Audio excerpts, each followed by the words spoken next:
শুভ দর্শক, আসসালামু আলাইকুম। দেশ প্রবাসে যারা মুহূর্তে আমাদের সবাইকে আন্তরিক অভিনন্দন, শুভেচ্ছা। দর্শক, একজন অসহায় গরিব আশিটির সামনে কথা বলার জন্য বা কী সমস্যা তার মুখে শুনি। কী সমস্যা জানতে আমার আসসালাম। আসসালামু আলাইকুম। কেমন আছেন? ভালো আছি, কিন্তু বোনের নাম কি? আমার নাম সাথী। তো সাথে আপনি কষ্টের কথাটি বলবেন? নিশ্চয়ই বলো ভাই। এই যে অসহায় বুঝছেন, বিয়ে হয়েছিল স্বামীকে ফালাতে হয়ে গেছিল, বুঝছেন, স্বামীকে ফালাতে হয়ে গেছে। মা নাই, বাবা ছিল, কিছুদিন আগে মারা গেছে, বুঝছেন। খালার বাড়ি থাকি এই কোনোরকম কাজ করি। আগে মেশিন চালাইতাম, মেশিনটা নষ্ট হয়ে যাওয়ার পরে মানুষের বাড়ি কাজ করি। এই 200-100 পাই, এই কোনোরকম সংসার চলে। কাজে গেলে খাইতে পারি, না গেলে না খেতে পারি। খালাই যখন কাজ করে দেয়, টাকা পয়সা দেয় ভালো, আর না দিলেই মাছ গাইল করে মাছ দেয়। ছোট একটা ভাই কাজ। আপনার ফ্যামিলি কে কে আছে একটু বলবেন? আমার ছোট একটা ভাই আছে। ভাই আছে, আব্বা আম্মা আছে? না, আমার বাপ মা করি। আচ্ছা আচ্ছা। এখন বর্তমানে কী কাজ করেন, কোথায় আছেন? আমি মেশিন চালাই, বুঝছেন, মেশিন চালান? মেশিন চালাইতাম, মেশিনটা নষ্ট হয়ে গেছে। একজন এখন মানুষের বাড়ি কাজ করি, হালকা তুলি, কাপড় চুপড় দিই, এই কোনো কয় মাসে কাজ করেন? এই 2 বছর। এই দেয় কোনো বছর 100 দেয়, আরেক বছর 150 দেয়। 150 দেয় না? এই 250 না ভাই, হয় না বলেই তো ভিডিওটা চাচ্ছে, অনেক কষ্ট করে। ভালো না? আচ্ছা আচ্ছা। তো আপনার এখন কী আশা বাসা আছে, মানে কি বলে যে একটা প্রতিবেদন ছেড়ে দেয়, কত মানুষ আছে, কত দায়িত্ব নেয়, বিদেশি ভাইরা, প্রবাসী ভাইরা আশা আছে, যদি আমার দায়িত্ব নিতে পারে, একটা ভালো মনের মতো মানুষ পাই, বিয়ে শাদি করবে। আচ্ছা আচ্ছা।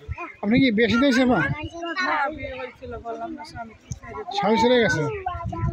স্বামী কেন চলে গেল, কি সমস্যা ছিল? স্বামীকে আরেকটা বিয়ে করে চলে গেছে।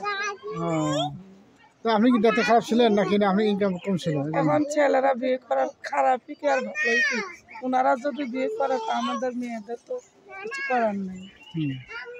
কারণ আমি চাইছিলাম তো স্বামী ভাত খাইতে, স্বামী তো আমার খালাতে একটা বিয়ে করে চলে গেছে। আচ্ছা আচ্ছা।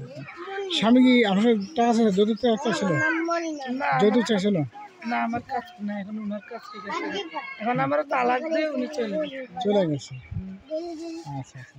তো যেহেতু স্বামী এখন বর্তমানে নাই, তাহলে আপনি এখন কী করার ইচ্ছে আছে বা কী করছেন? এখন এর জন্যই তো প্রতিবেদনটা ছাড়লাম, যে প্রতিবেদন ছাড়ি যে একটা প্রবাসী ভাই পাইলে, মনের মতন মানুষ পাইলে বিয়ে শাদি করবো, যে আমার দায়িত্ব দিতে পারবে, ওইরকম একটা মনের মতো মানুষ পাইলে,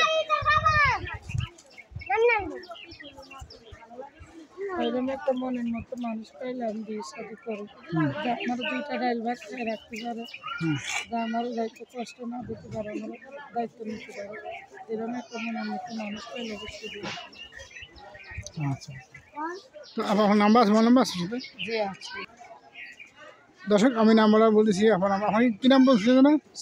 সাথে আপা। তো সাথে আপা, দর্শক নাম্বারটা আমি বলে দিচ্ছি, আপনারা নাম্বার নিয়ে নেবেন।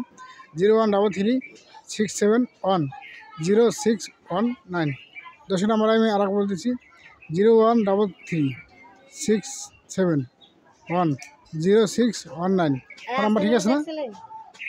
নাম্বার ঠিক আছে? আচ্ছা, নাম্বার খোলা থাকবো তো আপনার কাছে? হ্যাঁ, সবসময় খোলা থাকে। আমার সাথে টাকা পয়সা নেওয়ার পরে ফোন দেওয়ার কথা না, বলবেন, বলবো? আমার মোবাইল সবসময় খোলা থাকে।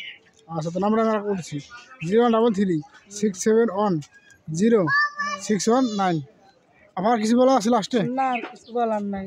বলেন, দর্শক উদ্দেশ্যে কিছু বলবেন। আর কি বলুন ভাই, বললামই তো, যদি বিদেশি ভাই পাই, প্রবাসী ভাই পাই, মনের মতো মানুষ পেলে অবশ্যই বিয়ে সাথে করবো, আচ্ছা যে আমার দায়িত্ব নিব, বুঝছেন, তারই আমি বিয়ে করবো। আচ্ছা, আসলে বিদায় নিচ্ছি আমরা। আল্লাহ হাফেজ।